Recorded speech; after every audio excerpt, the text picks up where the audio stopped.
திமுக யாரை எடுத்து ஓட்டு வாங்கினுச்சு? ஏடிஎம்கே விஜய் உங்களை எடுத்து ஓட்டு வாங்கினேன். டிவிக்கு யாரை எடுத்து ஓட்டு வாங்கினுச்சு? திமுக எதிர்த்து தான் வாங்கினுச்சு. ஏடிஎம்கேயோ பிஜேபியோ எதிர்த்து ஓட்டு வாங்கலை. மற்ற சிலர் தான் சொன்னார் விஜய். அப்படி நேரடி எதிரியாக இருந்த நீங்கள் பெரும்பான்மை அமையலை 108 இது. நீ எதுக்கு ஆதரவுக்கார?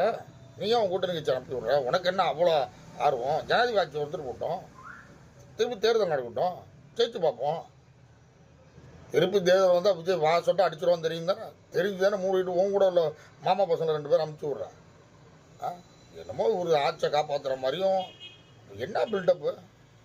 உங்களுக்கு என்ன தேவைங்கிறான்? விஜய் ஆட்சி இருந்தான்னா இல்லாட்டி என்ன? உங்களுக்கு என்ன தேவை? சோபா மேட்ரு ரீல்ஸ் மேட்ரை பற்றிலாம் பேசுகிறது உங்களுக்கு கொஞ்சம் ஒரு துளி கூட இது கிடையாது, அருகதை கிடையாது. முன்னாள் முதல்வர் ஸ்டாலின் என்ன பண்ணார்? 2 சின்ன பசங்க அழைச்சிட்டு வந்து நல்லா ரீல்ஸ் பண்ணுறீங்க தம்பின்னு பேட்டிலாம் கொடுத்து யூடியூப்பில் போடலையா? டிவியில் வரலையா? அது பேர் என்ன ஆச்சு?